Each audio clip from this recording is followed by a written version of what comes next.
are live. Okay. Hello, everybody. Those watching here live on Facebook and those watching the replay, please put in the chat if you're watching the replay. If you're live, you already know. Welcome. We have with us one of the people with an extraordinary life story that I wanted all of you to hear because I think it's so timely now. Charlene Madden. How do I pronounce it? Because I don't want to. Madden. Madden. Okay. You are a speaker, author. You're also a mother. I understand. I am. Yes. I've seen you have a beautiful family. You know, people when they look at your Facebook or whatever, they might say, "Oh my gosh, look, she has a business. She's doing events, all of that." But some of us know, and I heard just, I think this week or last week, your amazing story. And, you know, the person is the one who knows her story best.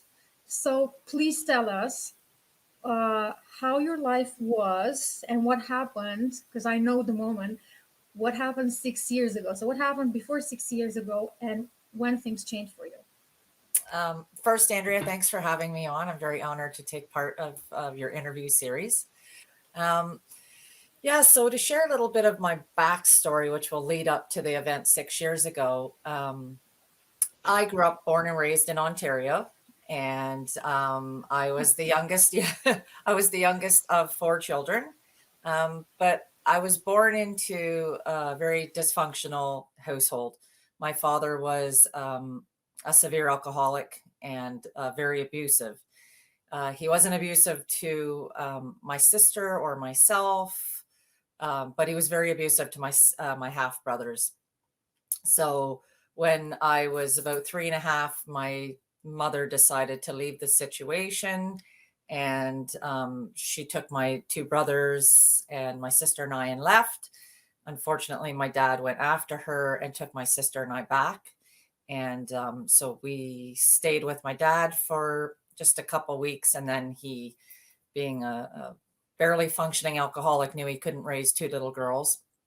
My sister was 4 years older, so she was 7. So he contacted my maternal grandparents and asked if they would take us in. My grandmother, without skipping a beat, said, "Of course, I will take in the girls."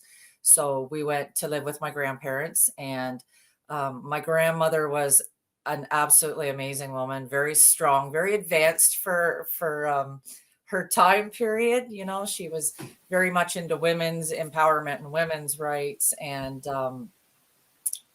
my grandfather, unfortunately, was a pedophile. And my sister and I went through 9.5 years of sexual abuse at his hands. So it was it was not an ideal childhood, I will say that. And Can when we I was breathe about, into that? Sorry, Charlene. Can we breathe into that? Because this is, first of all, my heart is with you. I assume, knowing a bit of your life story, that you went through healing. Maybe you're still going through some healing. But many of us, I have friends who have their own experiences. So I'm sure there are many of us who have gone through this. We're not talking about it, but we'll talk. Absolutely. Yeah, we can tell us later about this. I just wanted to breathe this in and not, brush it off, because this is so serious. And we should be aware that people cannot share these experiences with us. And these are one of the experiences that leads to something that you went through and others are going through. And it's one of the causes of people's struggles today. So absolutely. we should all be, this is my message, and sorry for interrupting you. My message is we should all be mindful that people around us might have gone through traumatizing experiences in childhood or adulthood, and their attitude behavior could be could be an effect of that. So let's stop our judgment and just receive people with compassion and wonder and curiosity. this is going Mhm. to allow the healing. And we'll talk about this more. So Mhm. sorry, Charlene. That's okay. Please Um, continue. yeah, so when I was about 12, 12 and a half, it all came to light. The abuse came to light. My sister, um, thank God, I should say, had kind of a nervous breakdown. Mhm. She suffered worse abuse than I did, but Mm. um, so everything came to light. My grandfather was arrested. My grandparents divorced, and so we moved out, into a separate household. The thing, the unfortunate thing was we didn't really receive a whole lot of support. Um, there was really not a lot of counseling offered or anything like that. So it just kind of seemed like that was where the pattern kind of started. So I went into high school, and of course I grew up in a very small area, and everybody knew what had happened. And I started suffering in high school. I mean, transitioning into high school is already an extremely difficult time for young people, but now I'm going in with the stigma of being, a child abuse victim. And so I started suffering from depression early in my teens, probably 13, 14. I was cutting. I had already developed suicidal ideologies at that point. Um, and my outlet at the time was writing. I always said that I poured ink out onto paper rather than blood from my skin, because it was the only way I knew to express what I was feeling, the darkness of the abuse, and trying to hold that container of being a victim. And that I just started writing. And of course, when you're writing and it's kind of dark and stuff like that, that draws attention to you. Mhm. So I was pulled in from my English class into the school counselor's office, and they're like, "We would like you to meet with the school psychologist." And I'm like, oh, "Okay, sure." So they do some questionnaires with me, and all of a sudden I get a diagnosis at the end of this 1-2 hour period, and it's, "Oh, okay, you're bipolar manic depressive." And I'm like, I don't even know what that means. I'm Mhm. 14 years old, 15 years old. What does that mean? And they're like, "It's okay, don't worry, you're going to be okay." So it was basically a pat on the back and out the door you go. And it had the same flavor for me of the abuse. It was the, Mm. "Okay, you went through this, pat on the back, you're going to be okay." And I thought, I don't feel like I'm going to be okay. Why does everybody keep telling me that I'm going to be okay? But I just kept plugging, going through day after day, year after year. And I graduated high school, and I decided to move away from the small town I was in, because I thought, if I get out of here, things will be different. Yeah. And it kind of started the pattern of geographical running in my life, where I just thought, if I move, things will be better. Can I can Yeah, I stop you a bit here, because yeah. this is a pattern I see. I'm in a group of people who had trauma, and we had this conversation of, if I leave, will these things end? And I think you're gonna say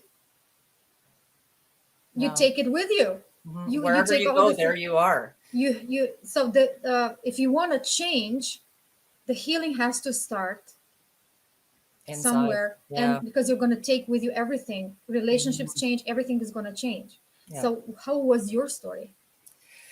I moved, actually moved from the small little town to Kitchener-Waterloo, which is where I was living. And I had moved with my high school sweetheart, and thought, okay, things are going to be great. Here we are, we're creating this life of our own. But I hadn't done the work. I was still carrying all the baggage and the stigma around with me. Mm-hmm. And I thought I had so many issues around my childhood. And uh, right away, we were, I think, 19, 20, and we decided that we were going to have a child. And for me, it was almost like a redemption of, okay, I can create this ideal life that I didn't have for my kids. And so I had my first daughter when I was 21. And I really didn't have the skills to be a parent. You know, I Mm-hmm. didn't know what a good mom, like my grandmother was wonderful, but I really didn't know what a good mom looked like. Yeah. And I started having issues with, I absolutely love my daughters. They both know that I have two daughters and a son. Okay. Um, but I struggled with being able to connect with them physically, because every time I was trying to be physically like affectionate with my daughters, I just had this, it didn't feel right. And I knew it was that feeling of what I had gone through as a child. I was still carrying it with me because I Mhm. hadn't done the work. I hadn't dealt with it. Sorry if you hear my dogs barking. That's okay. We all got Um, something here. so I continued on through my marriage, tried to do the best I could, but but Don't worry. um, I hadn't dealt with the issues. The depression was still there, and it just kept getting worse and worse and worse, to the point where I got to a point where if I didn't leave my marriage, I felt like my kids were going to come home and find me dead. I had reached a Wow. point where I was extremely suicidal, and I couldn't talk. I didn't feel like I had anybody to talk to. I didn't have a large friend group. I didn't want to share it with my family. Um, so I held it all in this container on my own, and it got to the point where I couldn't do it anymore. Mhm. And so I left the marriage, I left the household, I left my children, um, and tried to move on. But again, there's the leaving the situation and thinking that things are going to be better, Mhm. once again, because it's just geographical. And things didn't get better. I got into a relationship right away, and it was unfortunately a very violent relationship. There Mhm. was domestic abuse, there was drug use and addiction, Mhm. alcoholism, just was not, and mental illness on both sides of it. But we became this very codependent couple. Mhm. And I got to a point where, again, the depression got so bad that I took an overdose of pills, ended up getting to the hospital. And I remember waking up with tubes down my throat, and my partner sitting beside me in tears, and he's like, I thought this time you had done it. And it was like this moment of, something's got to change again. Like, this is not working. My mother reached out and said, I think you should move out west with us. We'll help support you and the kids and get your life together. And I thought, okay, yeah, great. That's what I'm going to do. I'm going to move across the country because things are going to be better. There's number three of moving and thinking things are going to be better when, again, not doing the work. So I moved across the country, and within 6 months, my partner had moved with me. He had moved as well. So that really just brought baggage from one province to the next province. So Mhm. that relationship continued to just spiral downwards. The abuse continued. The dysfunction just continued until it was July 1st of 2014 that he announced he was leaving me. And I was like devastated. He moved directly in with someone else. So that was a light bulb moment. And I just tried to rebuild my life the best I could, because now I was alone again, because I felt like I was always going to be alone. That was just another pattern that I carried with me, and that everybody always leaves me. It Mhm. was the abandonment issues that I carried as a child. That, oh, there's just another person that left. And Yeah. so he left in July, and I was at work September 18th. So just less than 3 months later, and a police officer walked in who had dealt with some domestic issues between the two of us, asked to speak to me outside, and informed me that they had received a call and found my ex-partner's body, that he had shot and killed himself. Wow. So needless to say, I was devastated. Yeah. This man had raised basically my son from the time he was a year and a half old. So he had been a father to my children. He had been in my life for 13 and a half years. So I was crushed, even through all of the crap that we had gone through. I was just devastated. And is the dog barking really bad? No, don't worry. Okay, I was like, I could put her outside, but It's life. It's like we're in a farm or Romania or somewhere in the countryside in well, Canada. I'm on a farm. I'm on 6 acres, and my goats are So outside. this is life. You might hear my kid yelling because she's happy, so it's fine. Okay, so I was, like I said, I was crushed that it had happened, and I started processing the emotions that come up, and I tell people, and this is one of the moments that kind of shocks people when I say it, but I got angry.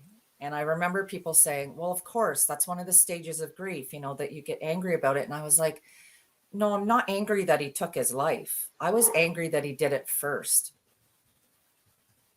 because I felt like he had robbed me of the opportunity to do it myself, because now I was left to see the consequences of that action. And of course, I never said that at the time, because people just wouldn't have understood it at all. So, so I tried to I was just existing. I was just trying to get through it and trying to stay okay for my kids, which had always been my anchor, was to stay alive, was for my kids. But at this point, both my daughters were gone from the house. They had graduated high school, moved on, and my son was on the verge of graduating and moving as well. And I received life insurance from when my partner passed, so I purchased a house. And when I purchased the house, what my thinking was this was going to be what I was going to leave my children when I took my life. It was the only thing I was going to be able to provide for them.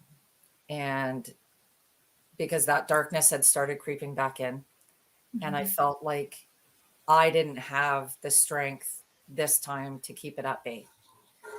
And I just kept going and going. And I had received an invitation from a woman named Vicki Roberts. She was attending a women's workshop, and she had asked if I would be willing to attend with her. And they're having a hissy fit there. I didn't really want to go. The last thing I wanted to do was sit in a room full of women that had their shit together, as I would say, while I was just here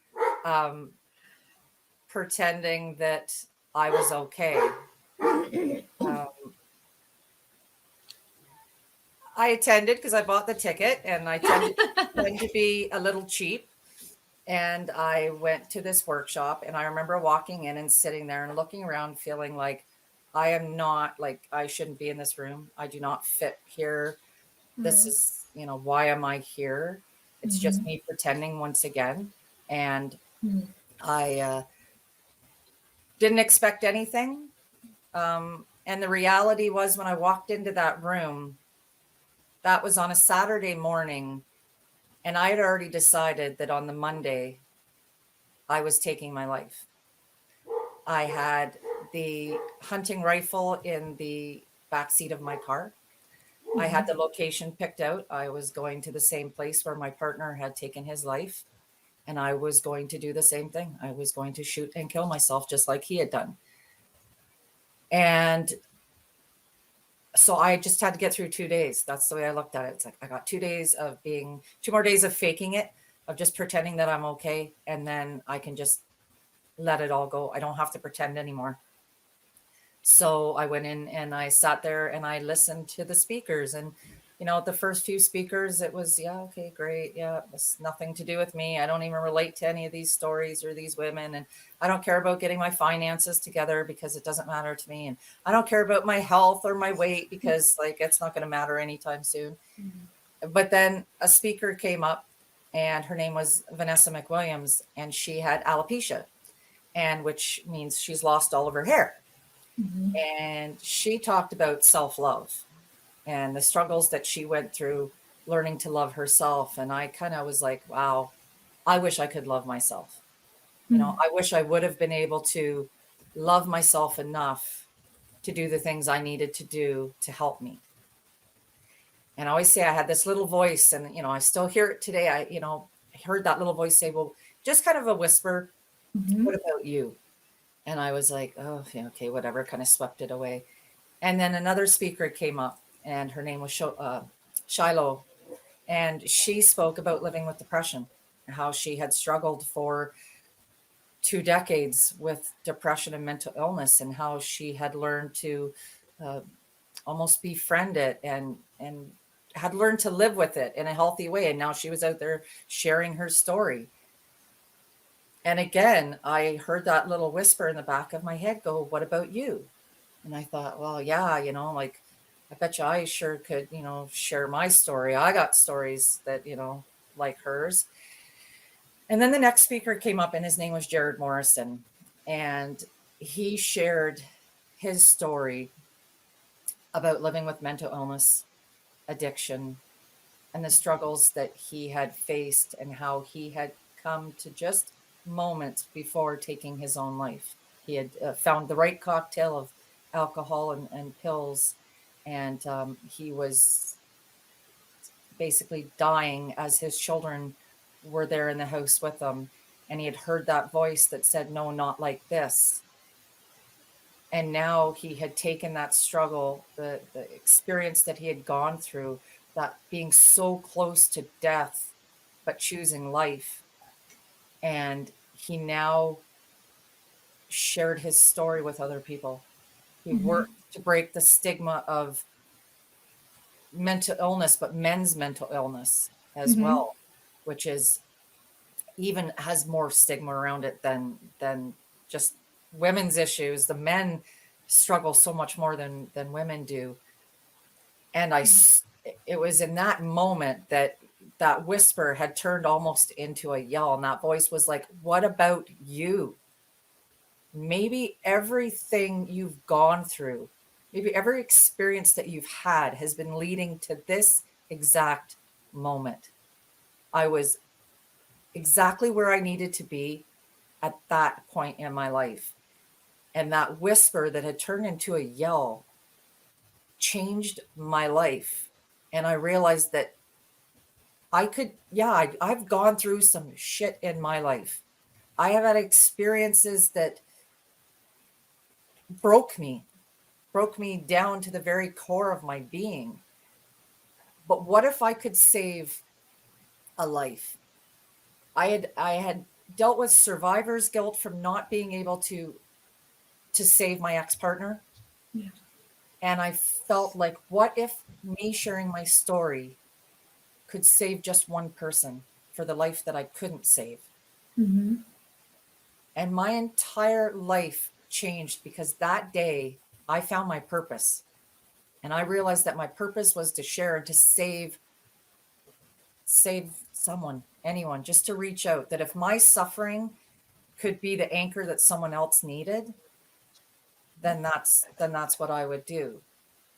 And so I left. I remember talking to the event speaker and saying, hey, just so you know, like, this event was huge, and I didn't go into all the details with her of it. And I said, I'd really like to come back and speak at your event next year. I'll have a huge story to tell. She's like, she had no idea. And she's like, okay, yeah, we'll think about it. So what I took from that event was I learned to love myself. That was number one. Okay. If the three things that I had taken away was, I developed a self-love, and I went, it's okay if I'm alone for the rest of my life. I am prepared to not be in relationship, like partner relationship, romantic relationship. And I'm okay with that, because I love myself enough, and I don't need anybody else's validation. I stopped looking for the validation from my parents. I stopped looking for validation from outside sources. And I went, I'm enough for myself. And that was huge. Yeah. I learned to recognize that depression is always going to be part of my life. Mental illness is like anything. It's like, if you're diabetic, you're diabetic. I suffer from mental illness. It's going to be a part of my life. And I can choose to just like, I say my mental illness is like that friend that you sometimes you can't stand being around, but you know they're going to be around you anyway. And Yeah. I recognize that it's going to be there, and I just have to support it Mhm. while it's with me. And then the third lesson was that we all have stories to share, and we never know the impact that one story can have on other people's lives. Like, I don't think Jared recognized that when he walked in there and shared his story that he was going to save someone's life who was going to kill themselves in 2 days. I don't, I know he knows now because I've reached out and let him know what the impact that his life had and his story had on me. So I left that weekend and I had a monumental shift in my life. I had wrote down a gentleman by the name that we both know, Sean Tyler Foley, Yeah. challenged us that day to start conquering fears. And I realized that how much I'd been letting fear control my life. Mhm. And he challenged us to write 6 fears down on a piece of paper, Mhm. roll a die like dice, and then whichever number comes up, that's the fear you do first. So I had some fears about, um, you know, of course, most of my fears were about being abandonment and stuff like that. So talking to people about a business that I wanted to do, asking someone out on a date, because that fear of rejection was so huge to me. And Yeah. I thought, okay, so I'm going to ask someone out. Uh, I can't remember what all 5 things were, or 6 things were, but I always laugh because there's only one thing left on that list of 6 that I have not done, and that's get a pedicure. And I well, that's what That's everybody so laughs when I say that. funny. I'm like, why is the Yeah. pedicure the one that's terrifying me the most? So, but Oh, like I would get it because it's that fear that something can happen to your nail and you can mhm. get an infection or whatever. So it's normal. It's okay. Yeah. It's okay to have it. Don't worry. So what happened was within, oh geez, 2 months after that event, one of the fears was have a photo shoot because Oh, we gotta show that. I I'm hated gonna. having my picture taken. Uh-huh. So, yeah, so this event was in October. So it was December 2nd. One of the ladies that was at the event, it was a photographer, and she's like, "Hey, I'm doing a photo shoot. Does anybody want to do it?" And I was like, "Well, perfect. That's the night of my work Christmas party. So I'll go get my hair done, my makeup done, get a new dress, have the photo shoot done because I'll be all done up. And maybe I can have a date that night. I can ask someone out to go to the Christmas party." So Uh-huh. I did. I had actually a first date on that night. So I kind of did 2 things. I did the photo shoot and I had my first date. And that first date ended up being, so that was in December. Um, in August of that next year, I married the man I had that first date with. Woo! Okay, can we share? Is this the picture we're seeing now with you? Yes. Yeah. This is the one. Yeah. Okay, so I don't know what people see because I'm looking at the picture I now. do I do have a dress on, I will say. Yeah, it is. So we can see it. It's low, Yeah. but people look at this picture. You heard her story, right? And I'm not gonna say it again because she said it beautifully. You can watch that part again, the beginning, the first half hour. You heard her story. This happened in 2 months. In 2 months, this is the woman right here in this picture who had the whole plan. She went to an event. She heard 3 stories, had a whisper. She listened, took not the shot, but took her chance and shifted her life. She became alive. The only thing that I keep looking at, actually, there are 2 things. One, the smile, then the eyes. Like the smile is the first thing. This is a person who's alive. And then the eyes are sparkling. This is like sparkling of joy. And this is such an empowering moment. It's like, I am with you. I choose life. What Mhm. was in your head then? Can you tell us what was in your mind when you took that photo? Probably terror. We don't To see be it. honest, it was because I didn't like having my picture taken, but um, the girl that was doing the photography was absolutely amazing. She made me feel so comfortable, and she kept saying, "Do you know how pretty you look right now? I wish you could see through my lens." And I Yeah. thought, that's it, right? Like that's what life is about. We're all looking through a different lens. Yes. Whatever our situations are, we're looking at it through our filter, our lens. And I thought, okay, let's just, this is me. This is who I am. This is, This is me. Yeah. tattoos and all. It's like Yeah. you don't have to be, as long as I felt pretty, that's what Yeah. mattered. Yeah. And I mean, once I got the picture back, I was like, wow. Oh my God. Yeah, I was like, that's me. It's Yeah. wow, and it's like, yeah, Yeah. I felt comfortable in my own skin.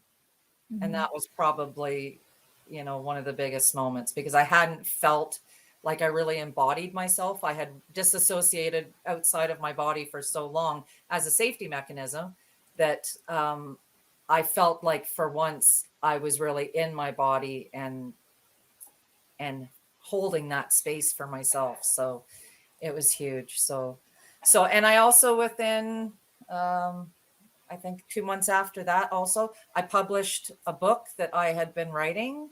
And it was actually a book of poetry that I had been writing from the time that I was that young kid, that was writing just to cope, as a coping mechanism to What stuff. is the title? Sorry, can you give us the title? Evolution of Spirit. And I Okay. don't, my book is not in stores. I published the book, Okay. and I'm gonna write the name yeah, here. yeah. I mean, if anybody wants to reach out for a copy of it, absolutely, they can reach out. I published the book for myself. I didn't publish it to go out there and sell to the masses. It was more of a healing, cathartic thing for me to do, Mm-hmm. and to say, like, you've had this goal for the last decade. It's time to let go of that fear and put yourself out there, because to me it was like opening up my chest and showing my heart to the world. It's like, here's every feeling I had experienced as a child, and I'm opening myself up and being raw and vulnerable for Right. you to see.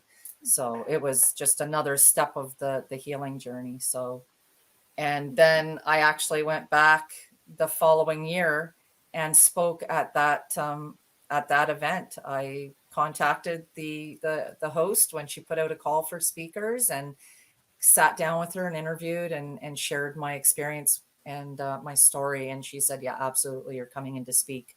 So I was able to go in and speak at that event.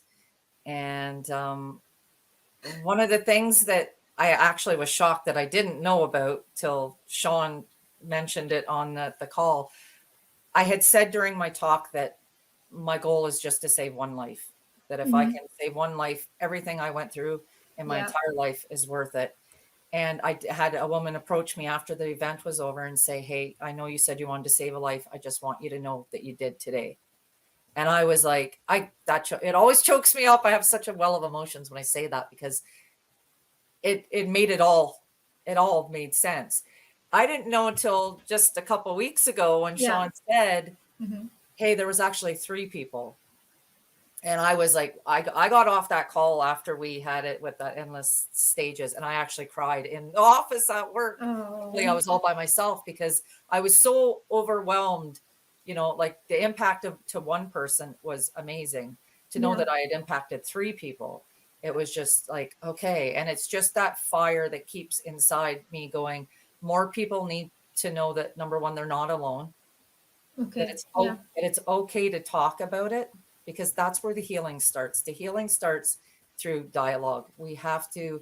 Um, we have to take away the stigma of childhood sexualized trauma, of Yeah. domestic abuse, of mental illness, and that's what I fight so strongly for now. I want um, to know people to know that I know what it's like to sit in the dark.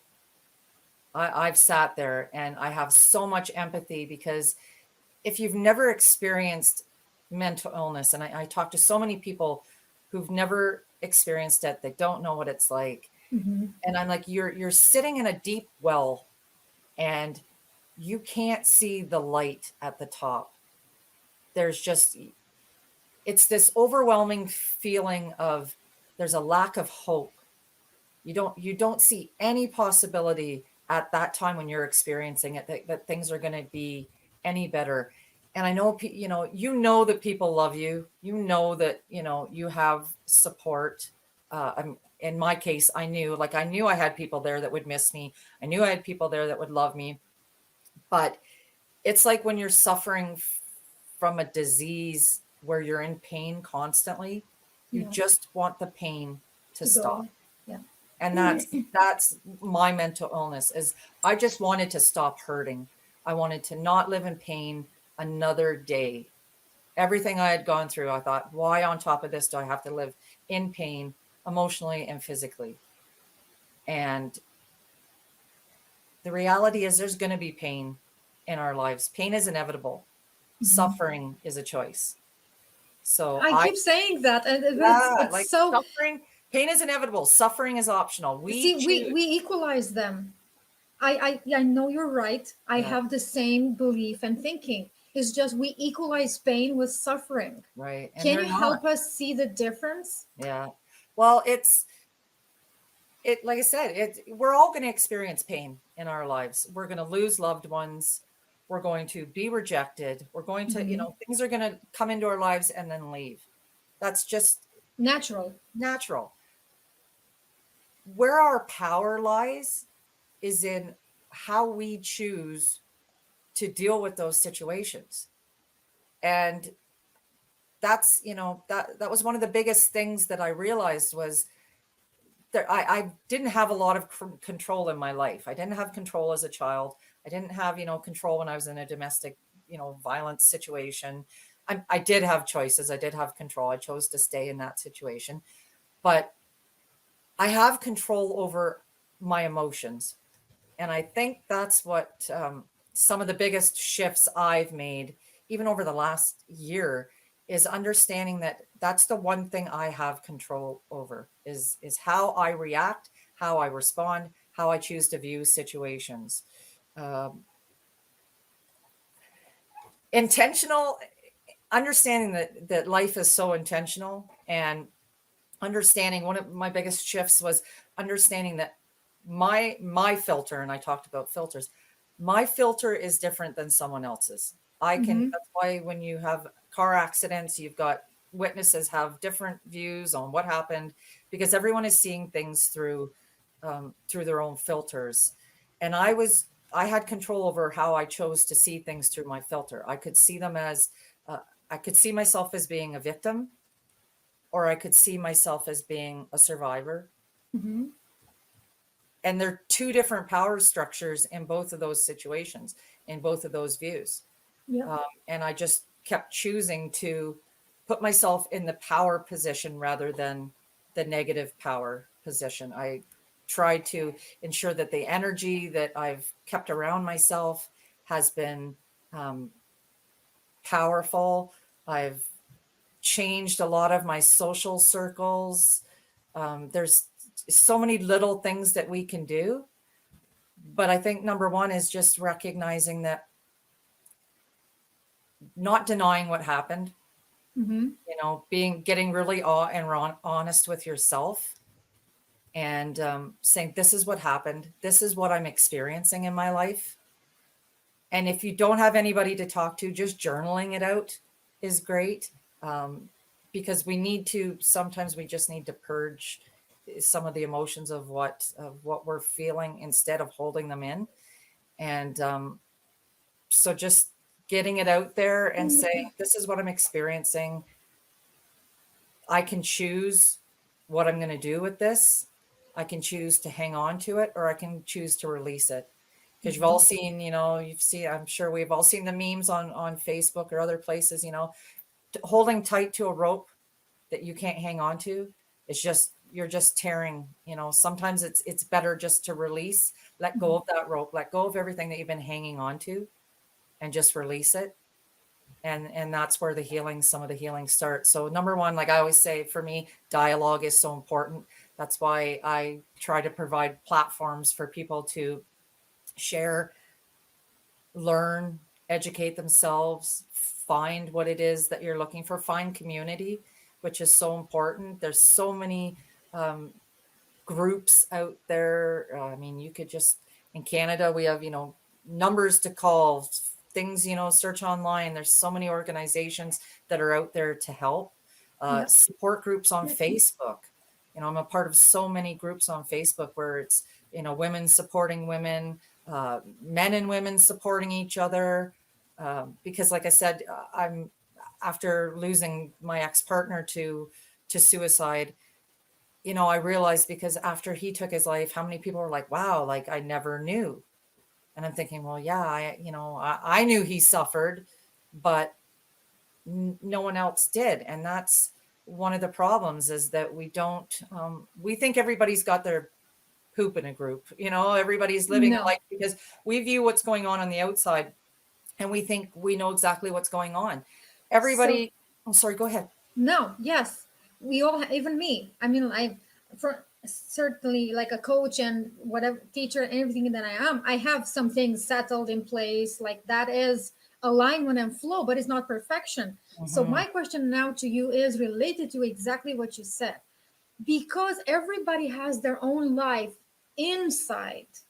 How do we, those who have not gone through the similar struggles, can see the sign? What signs can we have? What are the red flags or bells we can ring to ourselves when looking at a stranger, at our friends and relatives, and think, what if that person needs help? How do we know? Is there any sign through which we can think like, there's something going on there? Because I'm talking as I am an empath, and perhaps you are too, and we feel Mm-hmm. people like the person can be the best actor. I don't care if you're Tyler or you're Sean Connery or whatever, Mm-hmm. but we still can feel you energetically, emotionally, energetically. But let's say we are not empath, and we can miss some things. Mm-hmm. What are clear calls that we need to bring help? Well, first of all, I will say everyone is different. Yeah. There is, there are some certain patterns that you can watch for, but Mm-hmm. um, everyone's case and everyone's situation is really unique. The standards are, you've noticed that person is pulled away. They aren't, they, in our world, so much of it is social media. So you'll notice that maybe they're absent on social media, or they're absent from day-to-day life. You notice that they're pulling away, they're checking out.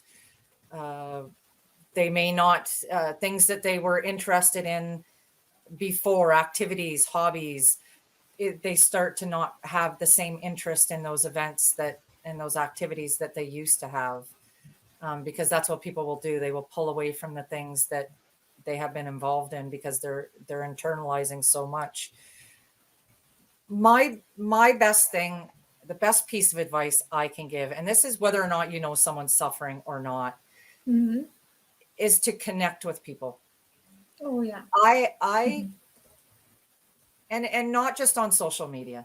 Like we need that personal connection, whether it's picking up the phone Mm-hmm. or stopping by, checking in on people. We need to make it standard now. How are you doing? Mm-hmm. How's life? Like, we need, and I mean, to ask with the intention of really wanting to know. Like, don't just, hey, how's it going? Like, hey, how are you doing? And if you get an answer like my husband would tell me, I'm like, huh, good. Mhm. No, no, no, no, no. No, Okay. yeah, I want engage, to know connect. more. I want Yeah, to know more. Like, everything's good. Any struggles? Like, it's not. If you care about someone, you're doing them a disservice by not checking in with them.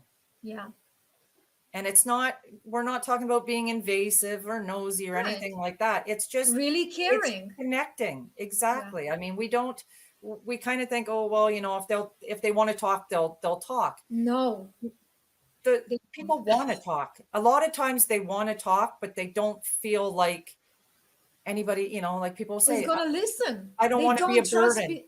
I don't want Right. to be a burden. People have Yeah. this, oh, I don't want to dump on you. You got your own stuff. I One. And tell, yeah, I tell everyone, dump on me. I am the person that you can dump on because I will understand. I yeah. will understand how you're feeling. And if I don't, I will hold space for you. Mm. And that's so important. We need to be able to hold space for other people. And I mean, and a lot of people are like, I don't understand what that means.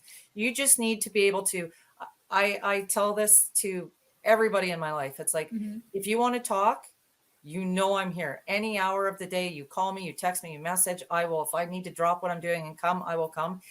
If you want to talk, great. If you just need me to sit with you in the dark, I will sit with you in the dark until we can see the light.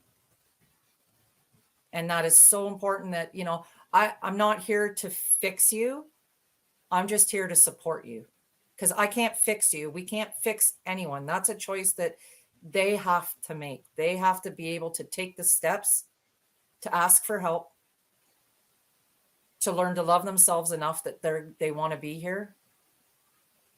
And we're just holding that firm. We're being there and we're supporting. And that's just the best thing you can do. I had one question, and it's okay if you don't want to answer because it's not an easy one, Mhm. especially in your place. And sorry, I just need to. This is a question I got in the writing class that I'm in, Mhm. and I found it really, really interesting. Um, why be in this kind of world? Why be in this kind of world? Yeah. I think because I have hope for this world. Mhm. Um, it's really hard, as you say, being an empath, because yes, I am. I think anybody who's experienced trauma, we can be empaths, because for myself, I spent so many years being hyper vigilant of Mhm. my surroundings as a child. Yeah. And being in a domestic abuse relationship, you have such hyper vigilance there. So you are so in tune to the emotions and the feelings and just the energetic world that we're in. And I just have so much hope for it. And for me, like I said, my purpose is to provide a container of healing that wasn't provided for myself. You know, I think of how different my life would have been had I received more in-depth counseling as a child, um, more in-depth as a teenager to deal with the mental illness. Um, so I want to be that light for the people that don't have that or haven't had it. And that's why for me, it's just, I want to provide as big a container and pull as many people in to the light as I possibly can, because that's my purpose.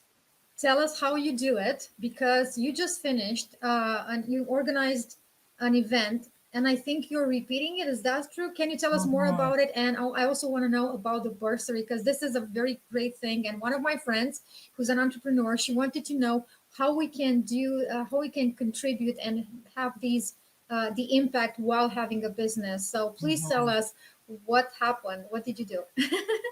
Well, after I spoke at that workshop, Hmm. the one that the following year, the lady that organized the workshop said, "You know what? I need to take a break. I'm not going to do the workshops because it's a lot of expenditure of energy when Yes. you're planning it." And she was doing it all on her own, so she was just mentally exhausted from it. And so I think it was 2 years there was no workshop, and I was just sitting there going, "Wow, you know, like that kind of sucks that there's no workshop, right?" 'Cause I knew the impact of them, and I was like, I miss going to it, because you know I loved going to events that uplifted you and gave you opportunities to learn and network and spend time with other people. Mhm. And I was sitting there going, huh, that's too bad. And then again came that little whisper in the back of my mind, Mhm. what about you? Yeah.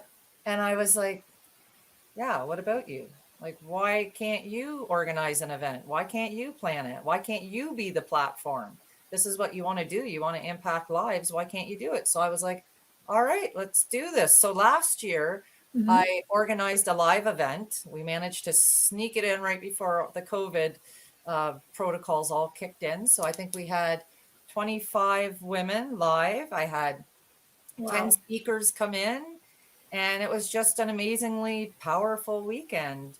And then this year I was like, okay, well, I guess I can't do a live event. What do I do? You know, do I not do it? And I thought, no, don't make excuses, right? Like you can use that as an excuse, or you can find a way. And, you know, now I'm all about, all right, let's find a way. We can just, maybe I can reach more people now.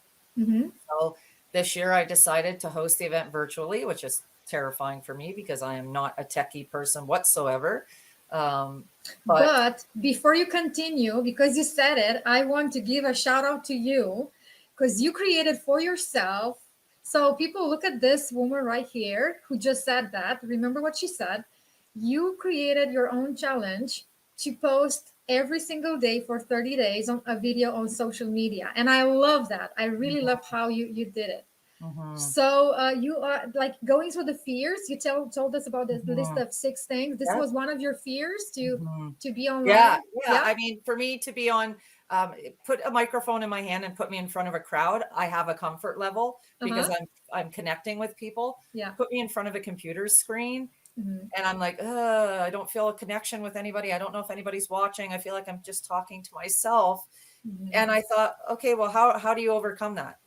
And it's like, Hmm. well, you overcome it by repetition, just Hmm. getting on and doing it repeatedly. And yeah, now my comfort levels, I will say I missed a couple days this month, but still, Doesn't matter. no, I'm Listen. like, I'm so excited. I get on it now and I'm Yeah. comfortable.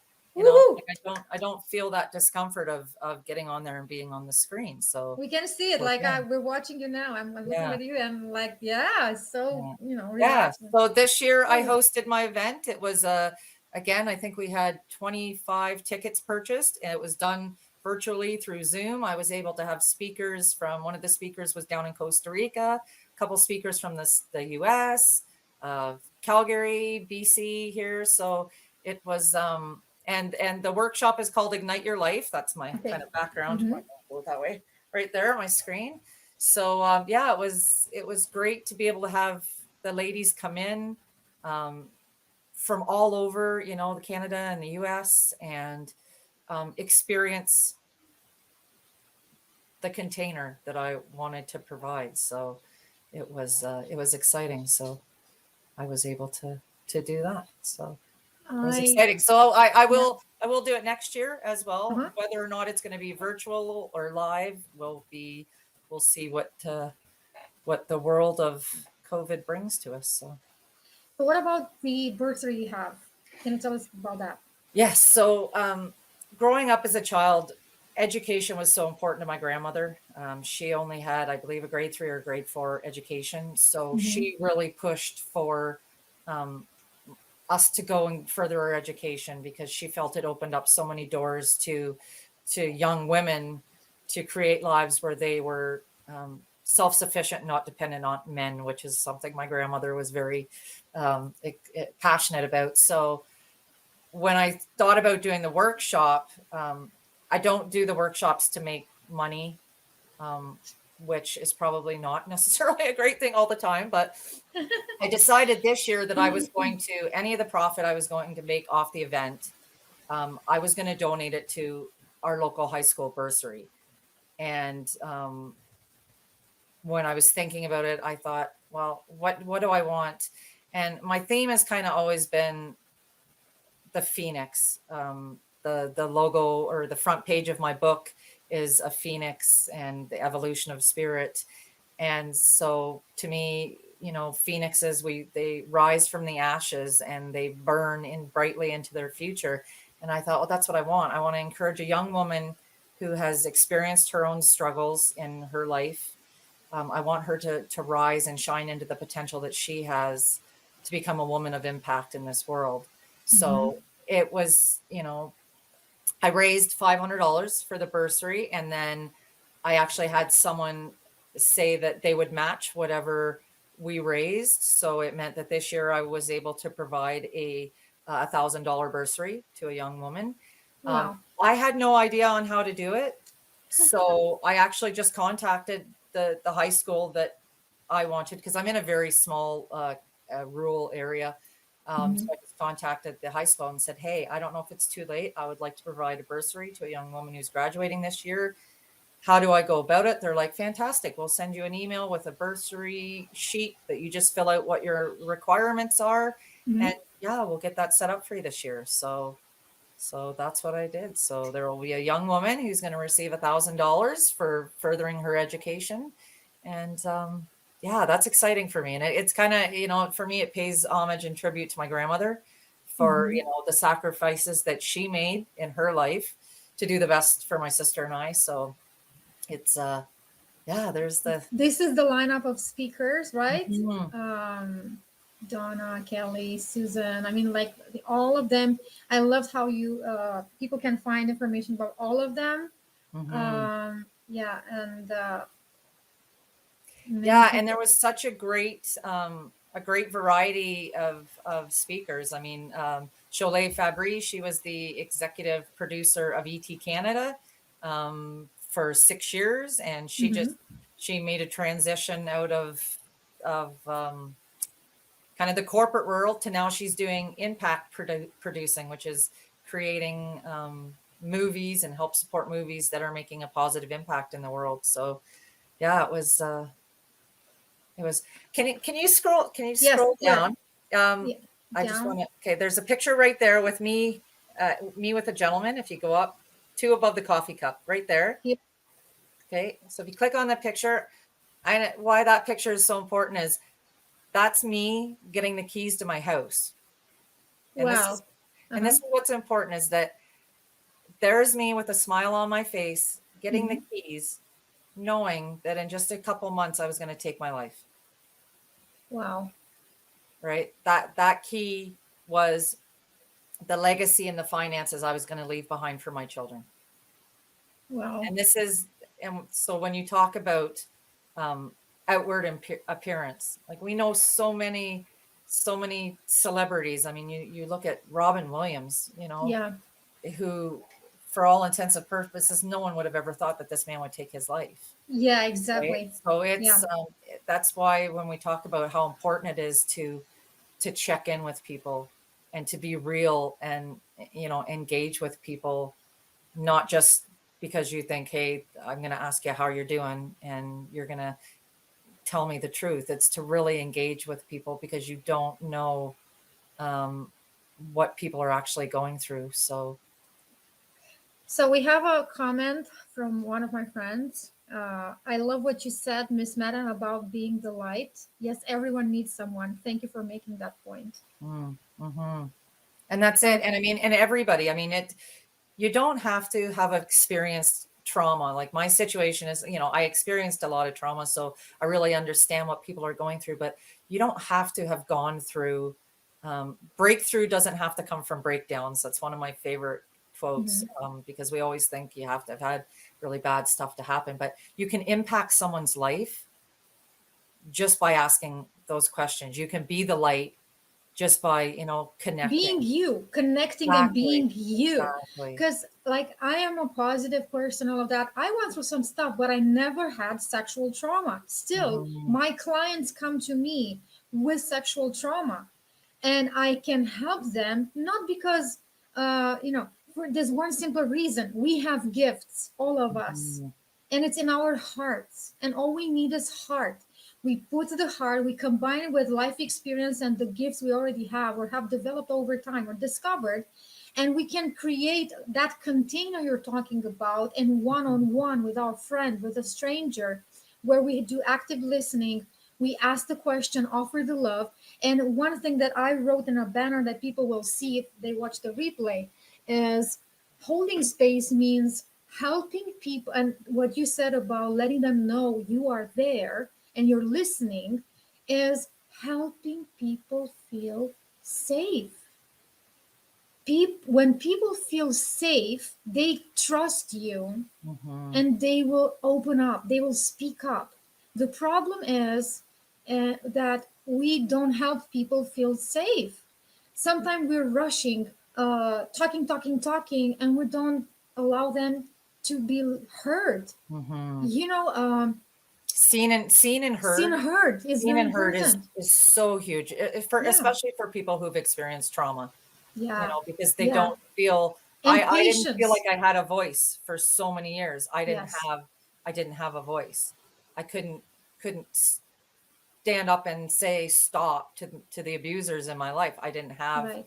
that. So letting people step into their voice and come into it This with means not with being the savior. Sorry to well, interrupt you. Yeah. exactly, right? Because I mean, it's self-responsibility is so huge. I mean, Yes. I can't, like I said, I can share my story and it can have an impact on someone. Yeah. I'm not saving their lives. They're choosing to save their lives. They're Yes. choosing to make the decision to stay, right? But you or any coach, therapist, friend, Mhm. whoever can co-empower. Like you're Mhm. speaking from an empowered position, and Mhm. I always say, I am a pillar of light. Mhm. And this is not to fill my ego, it's just to tell people when we show up with integrity, with strong core values, belief, whatnot, we are Mhm. there as pillars for people and then of light, because Mhm. we are the beacons bringing open Mhm. heart, love, and positivity. And you know what? Let's face it, like you said, we can be raw and vulnerable. It's not all about positivity.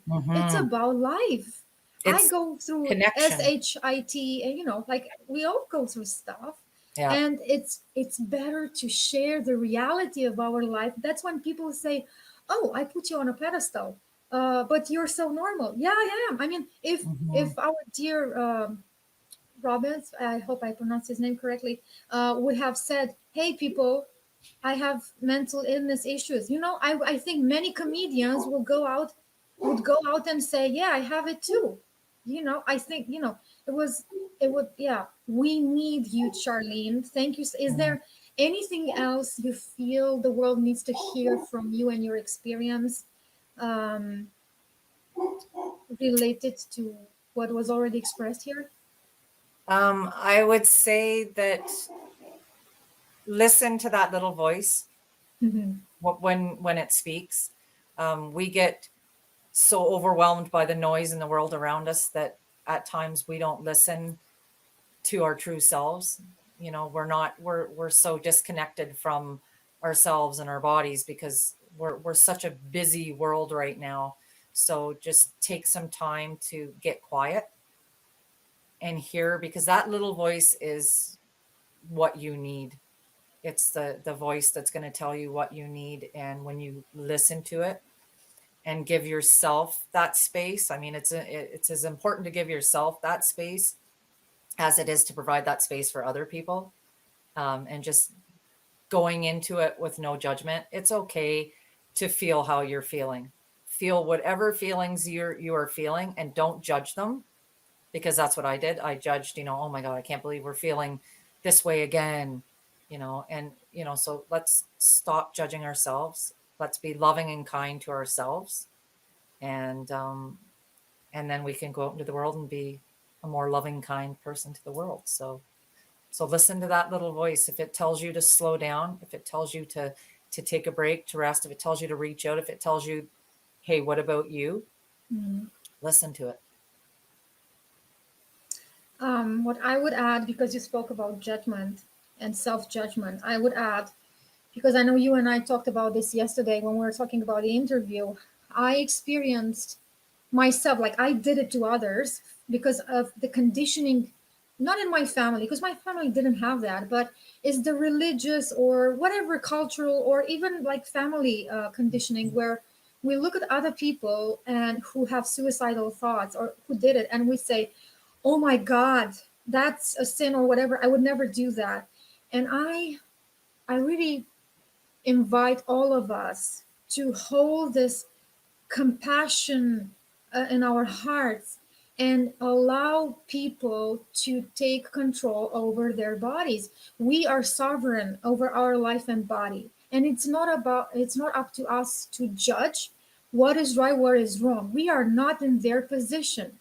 I have friends who lost a child due to the exact pain you were talking about, where they feel physical pain continuously, and nobody really, apart from the parents, like the parents did everything they could. What I mean is, outside the family, the professionals and everybody else, they did not have the right tools to help the child. Everybody did, like family members and everybody who really cared did their best. But other people who had the tools somehow did not come into their life, or whatever happened, we don't know. But the idea is, let's allow everybody to decide for their own bodies and their own life, and hold compassion and stop the judgment. Mm-hmm. This is how we bring healing, by watching a person going through having mental illness and struggles, and not say, oh, why do you have these thoughts, or why are you hurting yourself, or whoa, whoa, whoa, whoa, whoa, whoa. No, that's shame. Mm-hmm. Shaming people, guilt, making them feel guilty and have shame even while they're alive, Mm-hmm. let alone Which after. they're already feeling enough of inside. Exactly. Why put more poison into their being? Like, this is, so everybody, you heard Charlene. This is her, this is where you find her work. And I'm also going to put, we already have it in the description and comments. This video will be on YouTube for those of you who have friends who are not on Facebook. I'll put the link, the YouTube link here under this once it's live. And thank you all for being here, watching live replay. Thank you, Charlene, for your wonderful work, for sharing your story. You gave much more than I was thinking. So thank you so much. You're welcome. My time is 11:11. For those of you who know, I see it as a sacred number. So Yeah. Thank you. And if you need our help with sharing your work, let us know. I'm always here for you, and we can always talk about what your plans are. By the way, you have something coming up in 2022, and you haven't talked about. Can you share a bit about it? I'm running a Rise and Shine coaching program. So Okay. I do some coaching, and it's going to be a little more of my focus, because that's more where I'm being drawn to. So it'll be doing a little more getting out, stepping away. I'll still be doing the workshop, but it's going to allow me to do some more one-on-one work with individuals. So yeah. So this is your website? Yes. Yeah. And I do Reiki. I'm a Reiki practitioner. So And coaching. This is the coaching. Yeah, I'll be doing life strategy and coaching, and card readings, and yeah.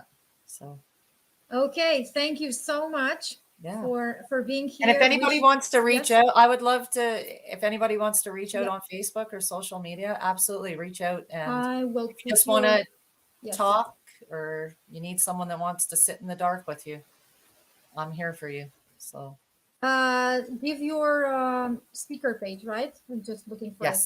Yeah. Okay. So I'm going to put it on to be on screen, and I'm also going to add it in comments. Just a second. I'm trying to figure things out here. So here it is. Facebook.com, Charlene and Madden. And again, all the best, people. Reach out. We are here. And what we don't know, we'll guide you to the people who know. That's for sure. Absolutely. And always allow others to be listened, because you need to be heard. Others need to be heard too. We love you. We thank you. Be empowered, inspired, and alive. We need you alive. The world needs you wherever you are. Awesome. I love you, Charlene. Thank you so much for accepting this invitation. Thank you, Andrea. Bye.